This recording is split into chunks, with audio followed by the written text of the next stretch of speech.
स्वागत आहे अश्विनी डायरीजमध्ये.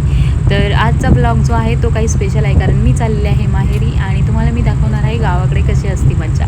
सो माझा भाऊ मला पिक करायला आला होता. आम्ही दोघं मस्त चाललो होतो घरी आणि हा असा आमचा गावाकडचा रस्ता होता. सो छान असं वाटत होतं, कारण की खूप दिवसातून मी माहेरी 4 ते 5 मंथ झाले होते, तसे मी गेलेच नव्हते. तर 4 ते 5 महिन्यानंतर माहेरी चालले होते. तर एक्साइटमेंट खूप होती. सो चला मी तुम्हाला दाखवते की आम्ही काय काय मजा केली ते.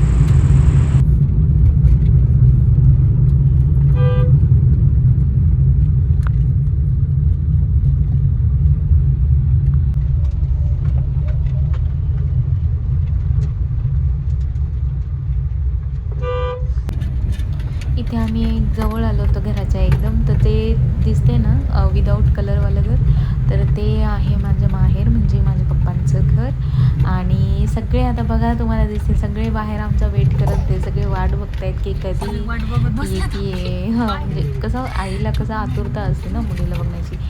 मम्मी, वहिनी आणि आजी आणि पप्पा बाहेरच आमचा वेट करत बसले होते.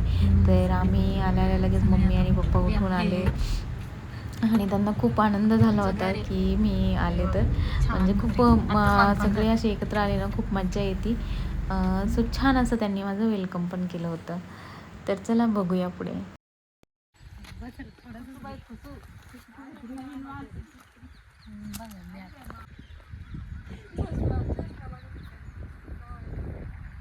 पप्पा घेऊ का?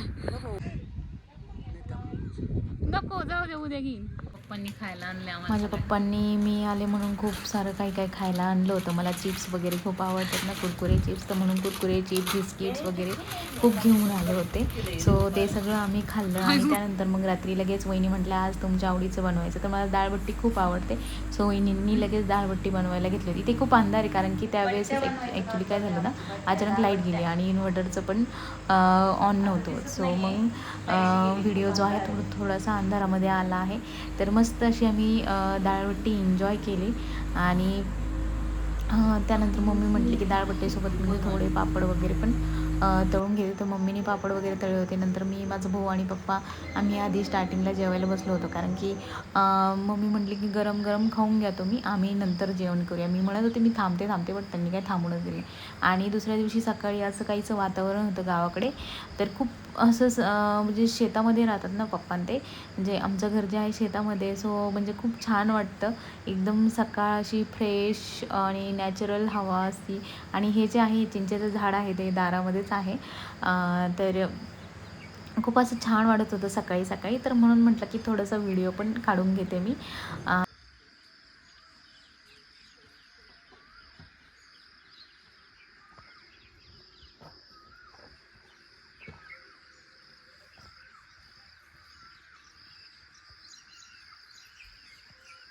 त्यानंतर मम्मी मला म्हटली पटकन आवरून घे तू पण, आपण जांभळ गोळा करू. मला जांभूळ खूप आवडतं. सो मग आम्ही जांभळ गोळा करायला पण जाणार होतो. मग मी चहा नाश्ता वगैरे सगळं केलं आणि 11-12च्या दरम्यान आम्ही गेलो जांभळ गोळा करायला. तर छान असं खाली एवढा सडा झालेला होता ना जांभळांचा, पण खाली खूप पडल्यामुळं ते खराब होऊन जातात, लगेच फुटतात नाही का, माती लागून त्याला. सो मग मम्मी जेवढे खाली हात पुरतोय ना तेवढे काढत होती. सो खूप सारे तिने काढले होते आणि ॲक्च्युली एवढे गोड होते ना, खूप गोड लागतात. हेच आधी म्हणजे ऑलरेडी घरामध्ये होते, पण ते फ्रीजमध्ये ठेवलेले होते. सो फ्रीजमध्ये ठेवलेले जांभळं कसं एवढे गोड नाही लागत, थंड होतात ते, त्यामुळे त्याचा गोडपणा कमी होऊन जातो. सो मग झाडाखालचे मी खाल्ले ना, तर म्हटलं किती गोड येतं, कारण की फर्स्ट टाईमच झाडांना जांभळं आले होते, याआधी नव्हते आलेले. तर एवढे गोड होते ना, मग असे काहीसे आम्ही गोळ केले. पण आम्हाला जेवढे निघले तेवढे निघले, बट नंतर मग पप्पा आले तर ते जांभळीच्या झाडावरती चढले आणि मग ते आम्हाला तोडून देत होते.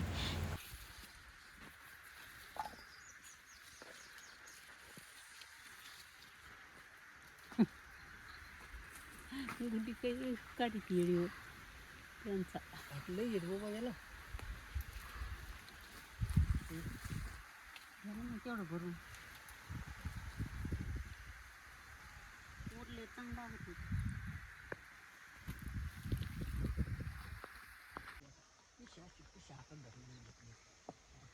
पिशवी आणू का? पिशवी आणते, देखील ते मोडत असते बरं, चालले पडत नका. इथे ना मम्मी पप्पाला म्हणते की लय खूप पुढत जाऊ नका, मोडत असतं, कारण की जांभळाचं झाड जे आहे ना ते मऊ असतं ना, सो सटकायची भीती असते. तर बघा मम्मी पप्पाला म्हणते की पुढं जाऊ नका, मोडत असतं ते, नाहीतर पडताल उगाच खाली. तर किती काळजी असते ना. ते बघून खूप छान वाटलं मला.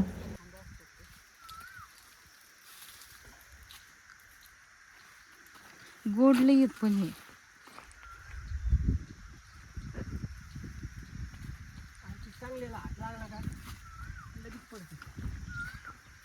जाऊ दे, बाद झाली मग.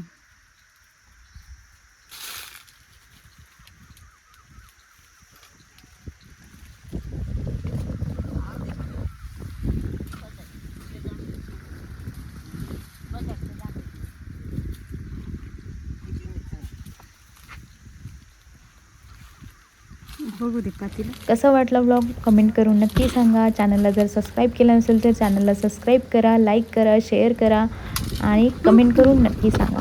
तर भेटूया नेक्स्ट व्हिडिओमध्ये. तोपर्यंत bye. Thank you for watching. Bye.